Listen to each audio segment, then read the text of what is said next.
আসসালামু আলাইকুম, কি অবস্থা সবার? এই যে আমার পিছনে দেখতে পাচ্ছেন আমাদের মধুর বক্সগুলো নতুন সেট করা হচ্ছে। আমাদের সরিষার সিজন শেষ, এখন আমরা লিচু ফুলের মধু সংগ্রহের জন্য নতুন সেট তৈরি করতেছি। আপনাকে একটু দেখাই, আমরা এখানে নিয়ে এসে আমাদের বাগানের মধ্যে সেট করেছি। এই যে এখানে নতুন করে একটা ওদের জন্য প্ল্যাটফর্ম তৈরি করা হয়েছে। এর ভিতরে বক্সগুলো থাকবে নিরাপত্তার জন্য।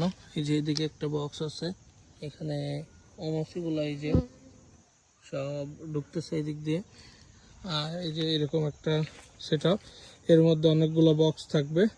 আর চারিপাশের এই যে ভিউগুলো এরকম এরকম একদম মাঠের মধ্যে, বাগানের মধ্যে ওদেরকে সেটআপ করা হয়েছে। ইনশাল্লাহ খুব শীঘ্রই মাস দুয়েকের মধ্যে আমরা আবার আপনাদেরকে লিচু ফুলের মধুগুলো দিব। এখন আমাদের সরিষা ফুলের মধু চলতেছে, আর কিছু আছে শেষের পথে আর কি। যাদের লাগবে আমাদের সরিষা ফুলের মধুগুলো বলতে পারেন। এই তো আপনাকে একটা আপডেট দিলাম, বাড়ি এসেছি যেহেতু। আর কালকে আরও ভালোভাবে দেখাবো, এখন আর ভিতরে খুলবো না, কালকে ইনশাল্লাহ। তো এই তো, তাদের লাগবে ভিজিট করুন আমাদের ওয়েবসাইট www.americofarm.com। ধন্যবাদ সবাইকে।